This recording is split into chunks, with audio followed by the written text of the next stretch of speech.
have people that you are incredibly honest and your truest, deepest self with outside of your marriage. People that you are confessing sin to, people that know you, people that know your strengths, know your weaknesses, that are able to speak into your life and tell you when you're messing up and tell you when you need to confess to God and tell you when you need to go apologize to your spouse or tell you that whatever, tell you the hard truth.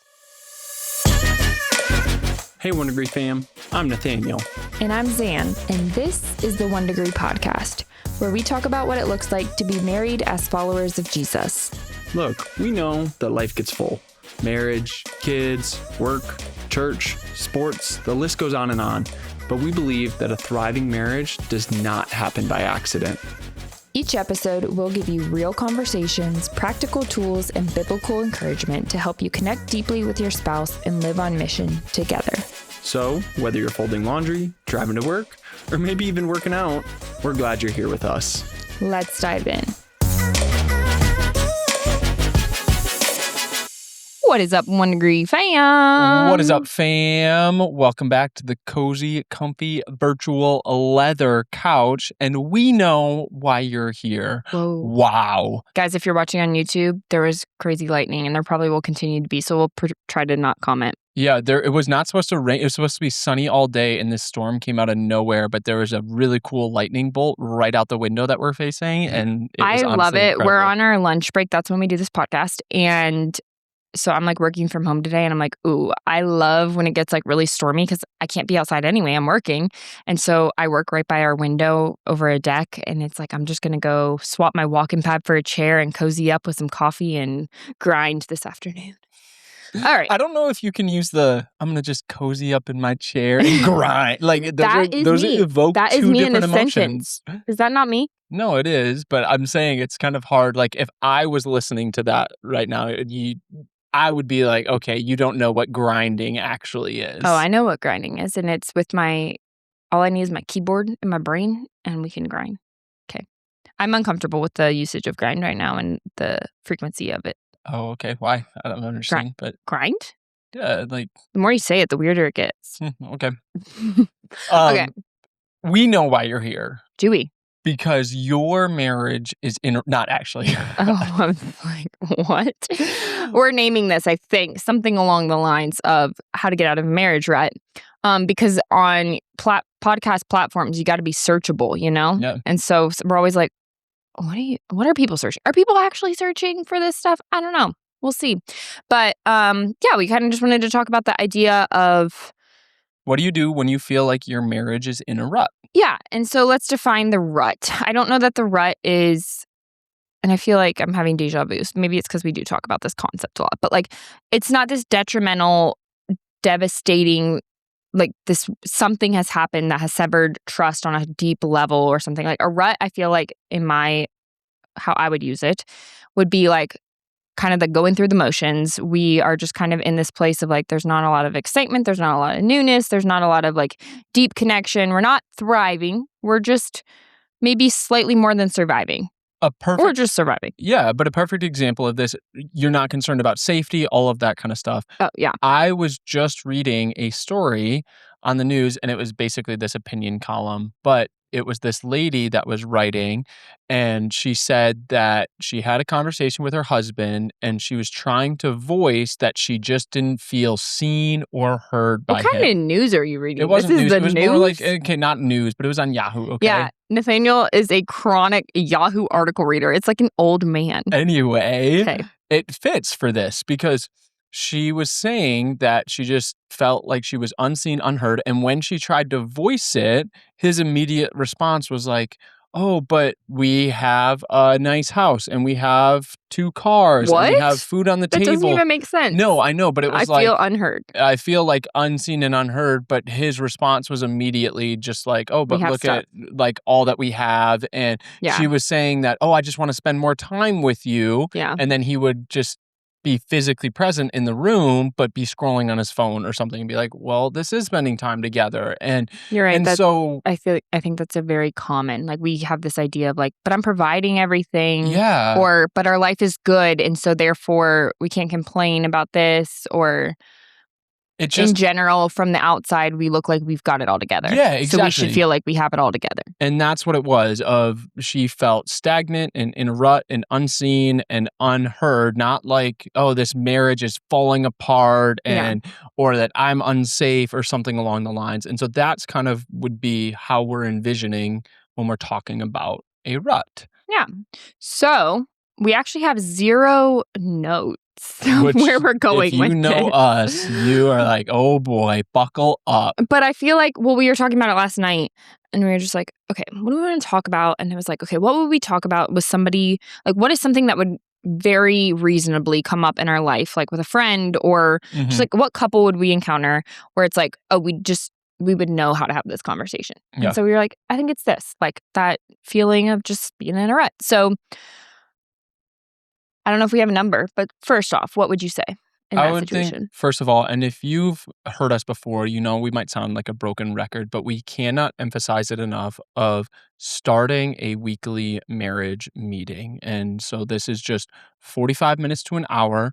Put it on the calendar once a week. We do ours on Sunday nights after the kids go to bed, but where you go through and you have a list of questions. And for ours, we share anything from hey, what was our high low buffalo of the week and what were 3 things we appreciated about each other to, hey, how was our financial stewardship? Mhm. What are ways that we can increase in generosity? How was Mhm. intimacy, both physically and emotionally?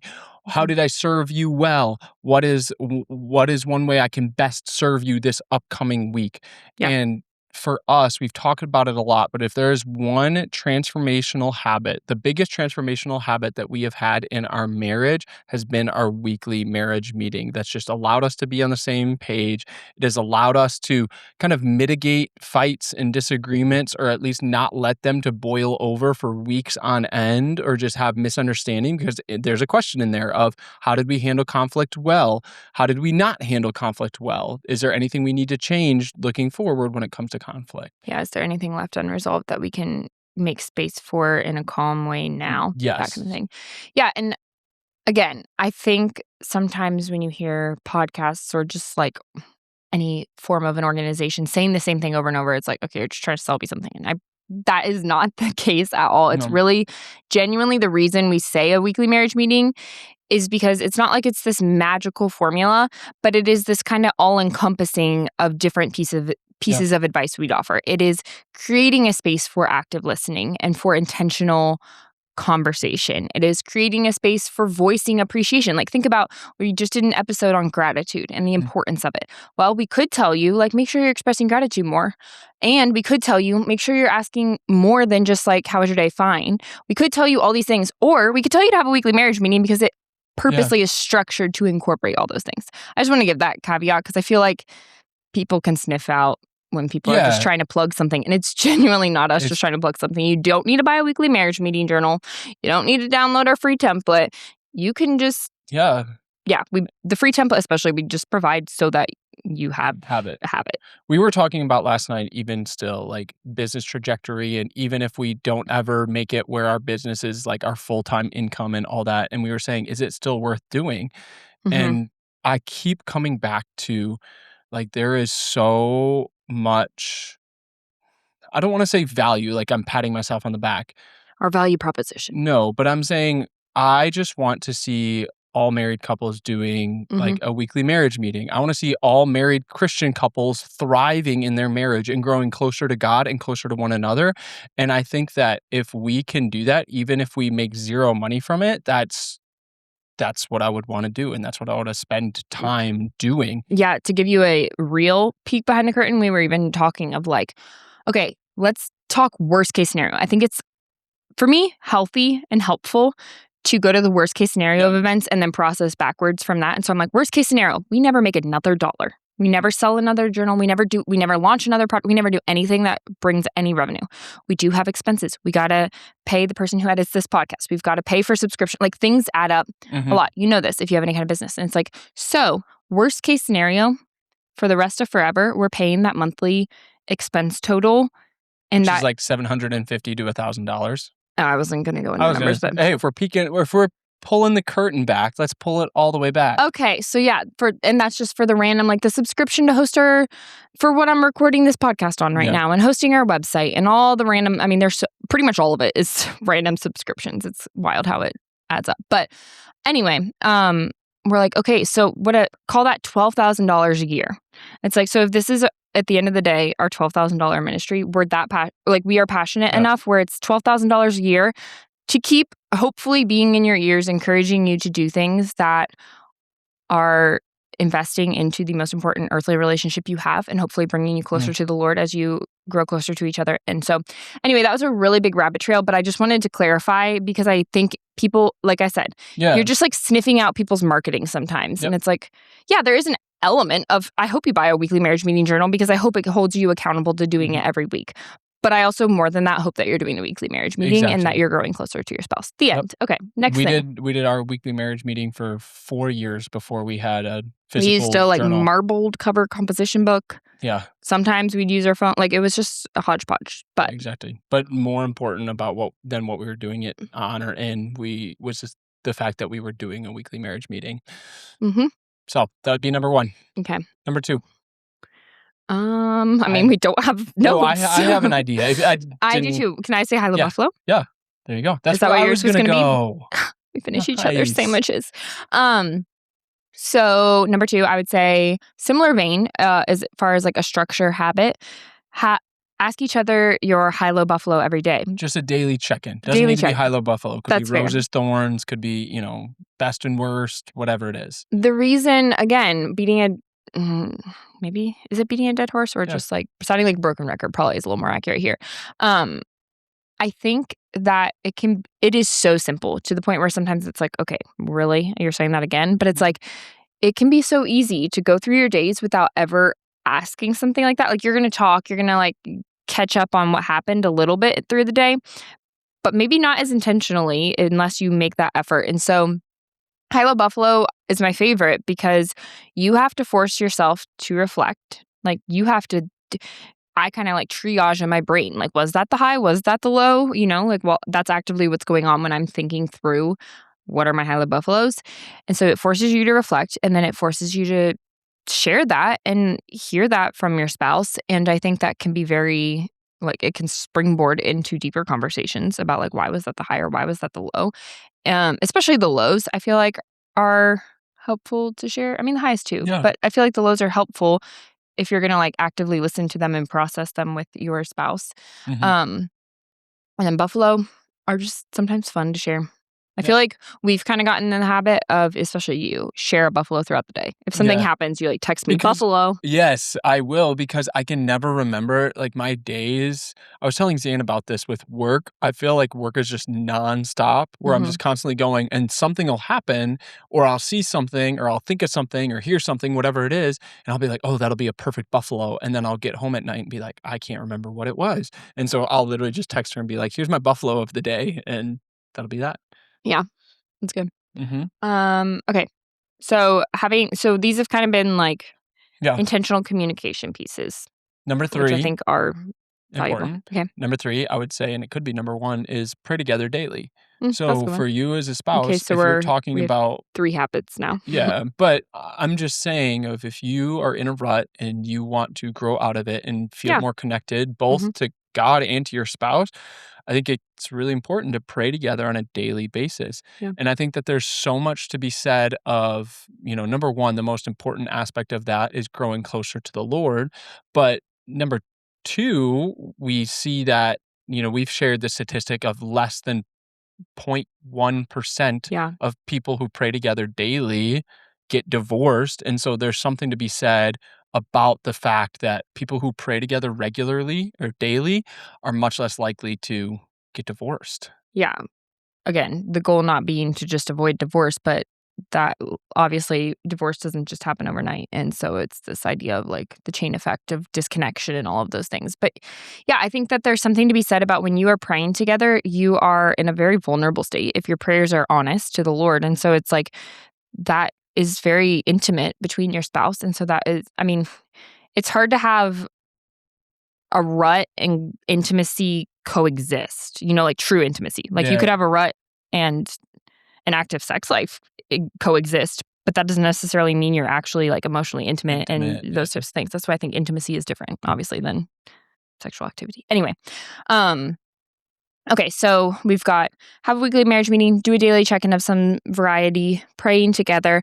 I would say, and we were talking about this a little bit last night, like just mix something up, and I'll explain that a little bit, but like do something Uh, out of the ordinary, and it's going to look different for everyone because everyone has different ordinaries. For us, watching a show together would be mixing things up. For some people, that is just like that is your rut. Like yeah. you just sit and watch a show together.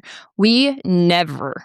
I Mhm. mean, like I can count on one hand how many times in our marriage I think that we have sat and watched a show. Besides Well, when we like early binged on, Criminal Minds yeah, early together, on, we would do, like like, Criminal pre-kids. Minds and everything, but yeah. Yeah, but it's just never been part of our relationship to like sit. Mhm. We're just not. I'm not a TV person. I couldn't tell you the Yeah. last time I watched a TV show, and so that would be something of like, let's do something crazy. Let's sit and watch a show, Mhm. like.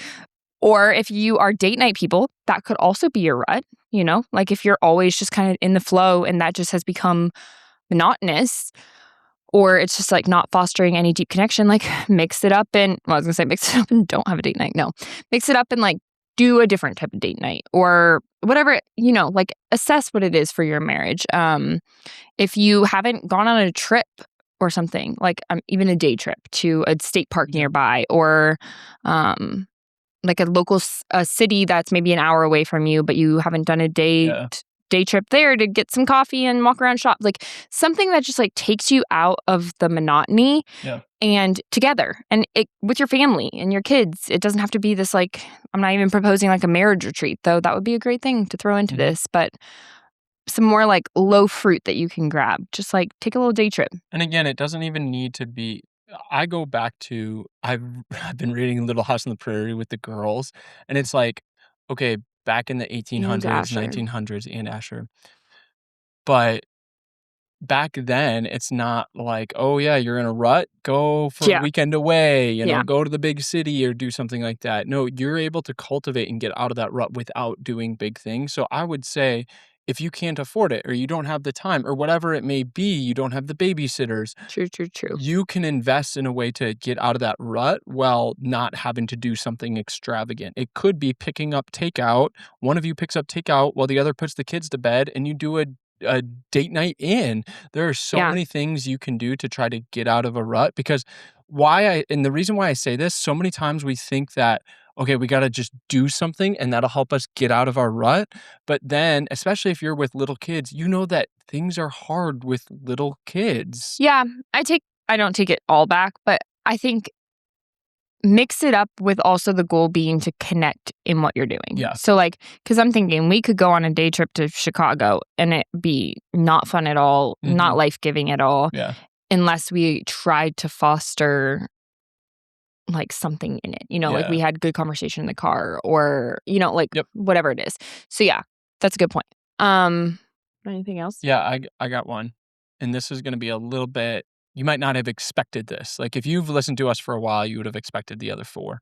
Okay. Fifth one when it comes to getting out of a rut in your marriage is have people that you are incredibly honest and your truest, deepest self with outside of your marriage. People that you are confessing sin to, people that know you, people that know your strengths, know your weaknesses, that are able to speak into your life and tell you when you're messing up and tell you when you need to confess to God and tell you when you need to go apologize to your spouse or tell you that whatever, tell you the hard truth. And I think that so often we live in a culture where we put on a face to the outside world and Hmm. we have no one that truly knows us outside of our spouse. Like even our closest friends Yeah. don't really know us. And the only reason our spouse really knows us is because they live with us day in and day out. So they know the true you. They know your strengths. They know your weaknesses. They know where you're putting on a front to the outside world, but you're not really like that behind closed doors. And actually, the reason why I say this is I just watched the video. Who's that girl? And I want to be careful, but who's that girl that was supposed to be on The Bachelorette and they canceled her season like Taylor 3 Frankie Paul. days? What? Taylor Frankie Paul. Okay, I yes, think that is her girl. name. Okay. I'm not a pop So culture girl. I and again, I don't know her backstory. I don't know his Yeah, there's a backstory. I lot know there's coming a out, so be lot. careful. I Mhm. know there's a lot on both sides, and you can't make conclusions based on a single incident or a single video.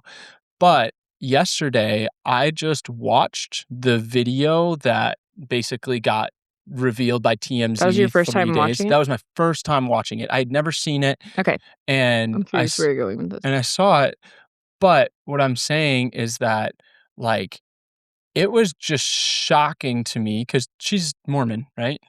Oh, Right? Mormon, Mormon. but anyway, she's Mormon, and, like, the cussing and the literally throwing of chairs, and again, I don't There are know 2 the sides to the backstories. story, and There they're are all coming out, so I understand that, but what I am saying is truly, and I'm not saying that she's in the wrong and he's in the right. That's not at all what I'm saying, but what I am saying is that if you are to the point where you are throwing chairs around your child, yeah, it doesn't happen in one instance. it doesn't happen No. in one instance, and also, like, there's a much more rational way to handle that situation. Like, the thing that just really stuck with me is, like, her kid crying as Yes. all of this was going on.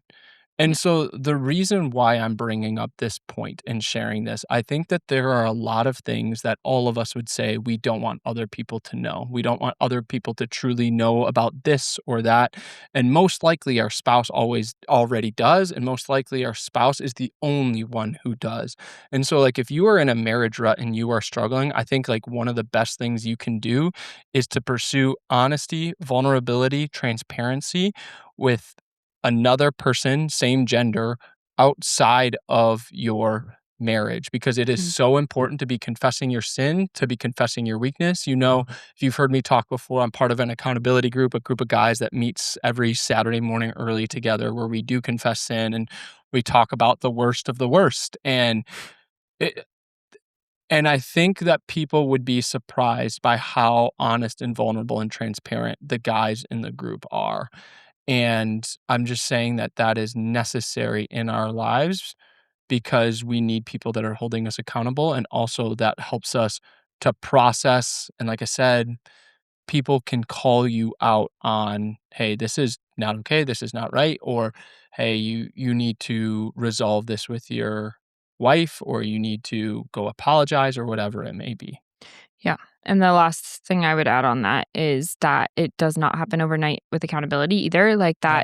that's a whole separate episode, but that takes a lot of time to foster. Mm-hmm. So It don't does. be disappointed or discouraged if you do go out on a limb and try to create that and it feels like it's not fruitful right away, because I will say for you, it took years of fostering that well Yeah. for the most part. No, for sure. So I think a lot of people can be inspired and then try, and then it's not easy right away, and few things really fruitful Yeah. are easy in the And beginning happen quickly. and happen quickly. That Yeah. is a common theme in the most fruitful things that we have going in our life right now. They were not always that way. So True. Anything else anyway, you would add? I feel like that's my encouragement. Mm. We got a little mix there of bigger, bigger things like the accountability. We got a little like easy to do. Ask your Hilo Buffalo tonight. Yeah. Weekly marriage meeting, a little step above that. But that's what I got for you. All right. Let us know what we missed. If there's Oh, something that, endless things, I'm sure. yes, but let us know that what your thoughts are on, hey, how we Yep. were in a rut and we got out of it, Yeah. or we know people that were in a rut and got out of it, and this is what really helped. Or I mean, a lot of us get in ruts on a semi-weekly basis, like mini Yeah. ruts, like we'll Mhm. get in little mini ruts all the time. It just like happens if you have an especially busy couple days at work and it's like, oh Yeah. wow, we've kind of missed. So like, what are your favorite things to do in those scenarios? It doesn't even have to be like this one season was a huge rut for us. But Yep. Yep. That's true. As always, we love it to be a two-way conversation. So comment if you're on Spotify, you can comment and we can see it. That's always a fun thing. But otherwise, just like DM us, email us, send us something to our P.O. box. Why are you looking at me like that? Okay. All right. Catch you next week, One Degree fam. Love you, One Degree fam. Thanks for tuning in for this episode of the 1 Degree Podcast. Make sure to subscribe so you never miss an episode. And we'd be so appreciative if you take just a few seconds to leave a rating and a quick review. We love to hear your feedback, and those ratings really do help make it easier for others to find this podcast. And if you want to continue this chat or share your takeaways, we'd love to hear from you. Head on over to our Instagram at the 1 Degree Podcast and leave a comment or send us a DM. We can't wait to hear from you. Catch you next week, 1 Degree fam.